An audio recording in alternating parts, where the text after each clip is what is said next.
Sí, bueno, el informe en sí mismo lo que brinda es un conjunto de recomendaciones que pueden, si es que son acogidas, ayudarnos en ese proceso.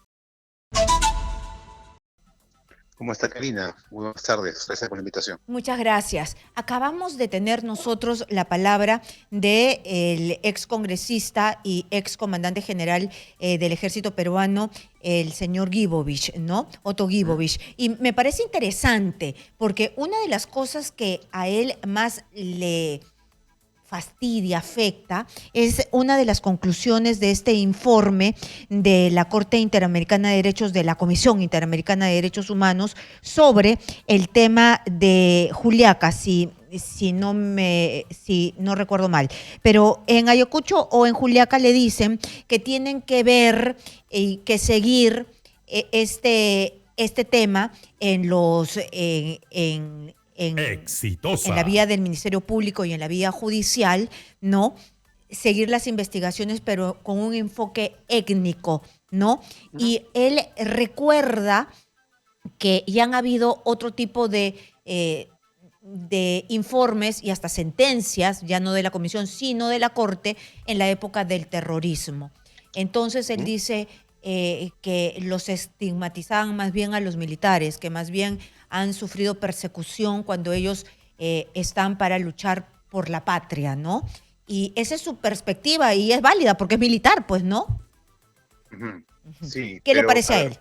¿Y qué le parece a usted? bueno, bueno, que ha cambiado muchísimo, ¿no? De los años, del año 2000 a la fecha, ha cambiado mucho sobre la comprensión de lo que se entiende por étnico, para empezar, ¿no?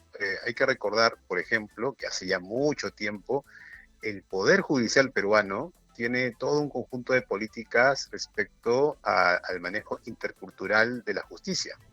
De hecho, hacen reuniones periódicas con miembros del, por ejemplo, las comunidades campesinas, de los pueblos indígenas, para conversar sobre la manera en que se implementan las políticas de justicia dentro de un enfoque étnico intercultural. O sea, digamos, no es ninguna novedad para el Estado peruano, de hecho lo hace ya pues, bastante tiempo, ¿no? Y además han aprobado un conjunto de leyes, ¿no? Donde ya ese tema del enfoque intercultural ha sido incorporado de manera transversal dentro del Estado peruano, ¿no? Me parece que más bien están leyendo las cosas como en los años 80, ¿no? Cuando ese tipo de políticas no existían y había una confusión respecto a lo que se refería con lo étnico, ¿no? Ujú. Pero tratemos de entender, ¿no? Es decir, él lo que trata de hacer es un paralelo de cuando lucharon contra el terrorismo, Uh se -huh. sintieron perseguidos, ¿no? Algunos con razón y otros quizás salieron libres de polvo y paja. Ese paralelo Exitosa. es el que trata de hacer. ¿Tiene Ya, pero asidero o no? eso, ya, pero eso, a ver, eso es que hay que distinguir, ¿no? Porque eso no tiene que ver nada con lo étnico, no tiene que ver con las políticas y las acciones del Estado, ¿no? Por ejemplo, ya hay digamos, un consenso también internacional muy diferente a los años 80, ¿no? Que es que desde luego que las Fuerzas Armadas, las fuerzas policiales, por ejemplo, tienen el deber, ¿no? De cuidarnos a todos ante situaciones, por ejemplo, de violencia, ¿no? Que nos afecten, ¿no? Las amenazas como el terrorismo tienen que ser enfrentadas de una manera muy enérgica y clara, ¿no?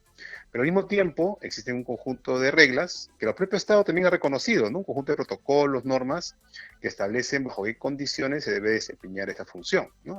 Para no solamente, digamos, por un tema de derechos humanos en general, ¿no? También por un tema en el cual debe haber una lección aprendida de lo que pasó en los 80, ¿no?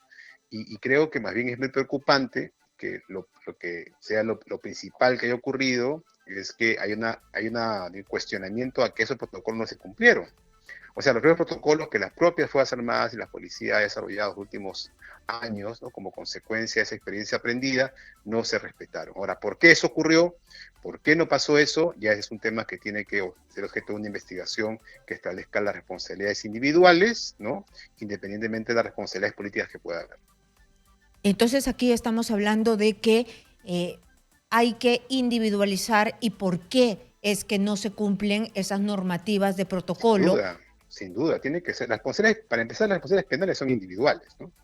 Eso, como digo, es independiente de la responsabilidad política que toca ya, por ejemplo, al gobierno, si es que hay algún tipo de responsabilidad respecto de haber, de alguna manera, o no actuado o actuado de manera incorrecta, de una manera tal que se pudo haber evitado, por ejemplo, esta situación que estamos lamentando.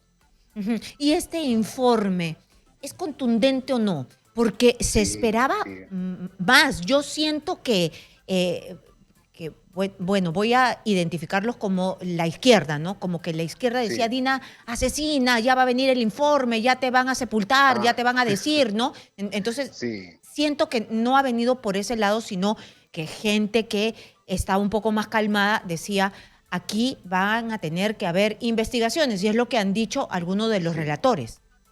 Es que contundente no quiere decir satisfacer las expectativas específicas de un grupo, ¿no? Sino Ujú. contundente es, digamos, atenerse a los hechos y atenerse al mandato. En este caso, la Corte lo que hace es evaluar el comportamiento del Estado, ¿no? El cumplimiento de sus responsabilidades y también el contexto bajo el cual el Estado actúa, ¿no? Por eso, por ejemplo, el informe reconoce que ha habido actos de actores particulares, ¿no? Que también tienen que ser investigados, donde ha habido una violencia que es condenable, ¿no?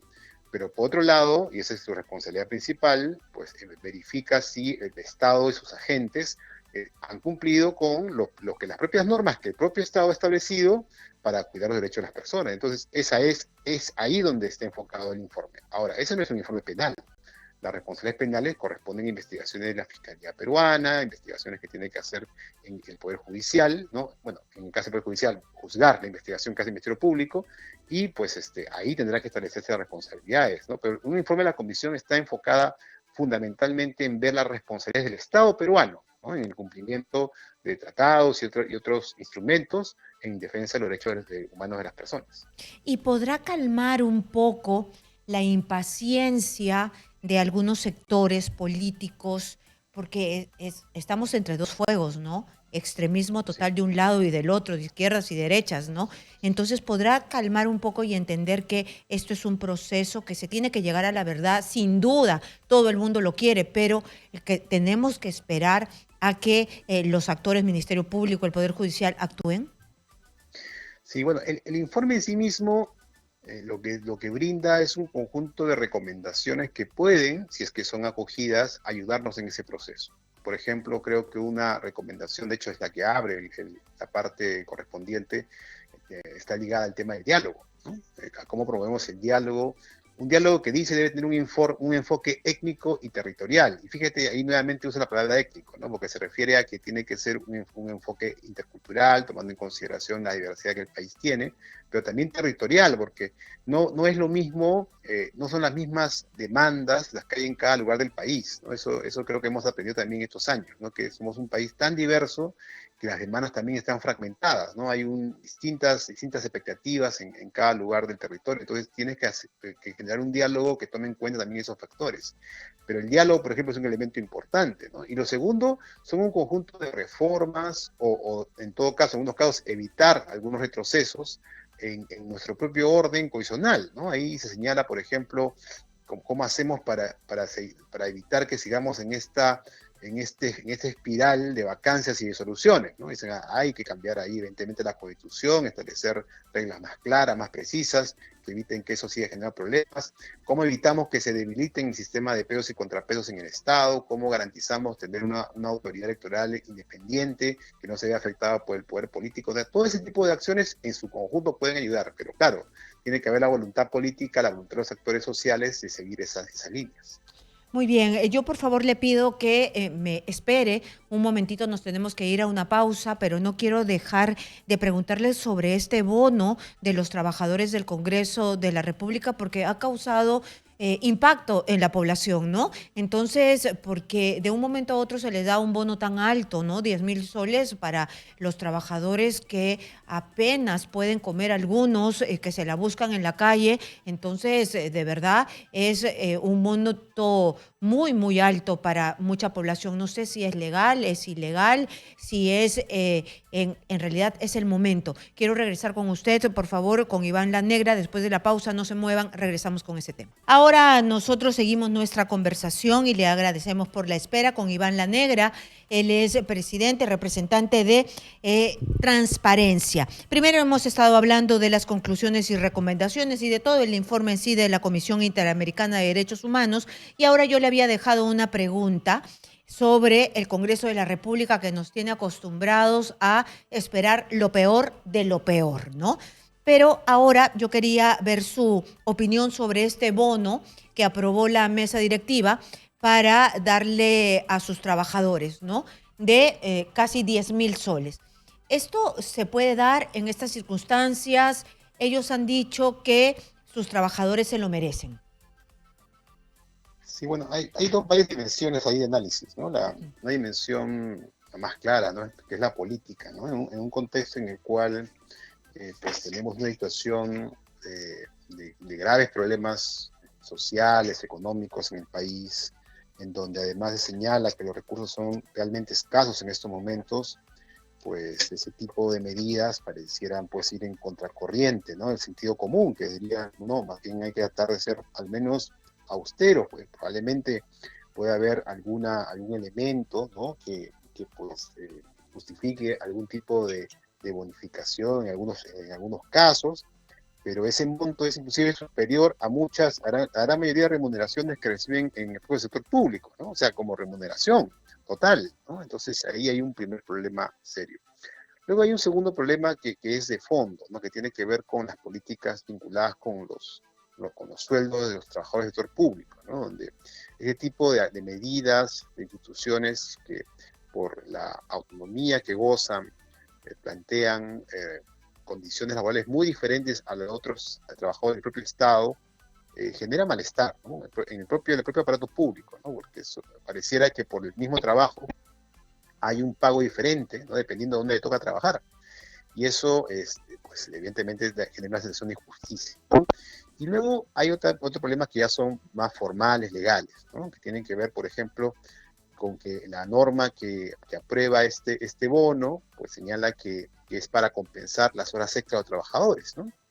Pero el propio Servir, hace algún tiempo, en realidad creo que, si no me equivoco, el año pasado, si mal no recuerdo, señaló, ¿no? Que dentro del régimen laboral del Estado no existe ningún tipo de régimen público que considere el pago de horas extras y que en todo caso, si hay algún tipo de trabajador que por alguna razón tiene que trabajar sobre tiempo, eso solamente debe ser compensado con descanso, o sea, con días libres, ¿no? Horas libres, pero no con un pago de horas extras. Entonces, si la propia disposición establece que es una suerte de pago de horas extras, estaría yendo en contra de esta decisión de Servir. Entonces, tenemos varios problemas, ¿no? Que se mezclan en esta decisión. Entonces ellos, los congresistas, van en contra de las propias reglas que impone Servir. Además también porque no están adecuados a la ley Servir. Es un gran problema. Hoy día yo estaba conversando con el tercer vicepresidente, Alejandro Muñante, y nos dimos cuenta, por la interacción que tuvo con la congresista Luque, que los acuerdos de la mesa directiva no son públicos, que no todos los acuerdos son públicos. Ayer Edwin Martínez dijo desconocer uno de los acuerdos de la mesa directiva que tiene, eh, que bueno, yo creo que mentían, no todos mienten, porque se dio a conocer en todos los medios de comunicación. Entonces, estos acuerdos de la mesa directiva tienen carácter de secreto. ¿Por qué no son No, públicos todos? ¿Y tienen carácter no. vinculante? ¿Son obligatorios o todos se pueden, discúlpeme la palabra, zurrar en lo que dicen? Y le estoy hablando del acuerdo específico de que tomaron en la emergencia de Sí, no viajar al extranjero para que se dedicaran en cuerpo y alma a viajar a sus regiones para cumplir su labor de representación, ¿no? Entonces, ir sí, in situ, no viajar al extranjero y traer lo que sus representados necesitaban. Pero ahora lo interpretan sí. como se les da la gana. Sí, bueno, no, todas las acciones del Estado son por definición públicos. O sea, todos los actos, las decisiones del Estado que adopta el Estado deben ser transparentes y públicas, precisamente porque son normas que dicta el Estado, que se entiende siempre en interés de la ciudadanía en su conjunto, ¿no? Entonces, por esa razón, hay un principio general de transparencia, ¿no? Todas las decisiones del Estado son públicas. Eventualmente, algunas etapas del proceso por el cual se forma la decisión sí suele ser, digamos, más reservado, ¿no? El proceso de toma de decisión, pero no la decisión siempre es pública, ¿no? Porque son normas que nos afectan, ¿no? Normas que tienen un impacto sobre nosotros directo o indirecto. Y la segunda cuestión es que, claro, las decisiones de la mesa directiva tienen un impacto al interior del Congreso, o sea, son normas que son aplicables, que tienen vigencia, ¿no? Y que pues, mandan sobre muchos aspectos de la gestión del Congreso. ¿Y les tienen que Claro, son hacer decisiones, caso?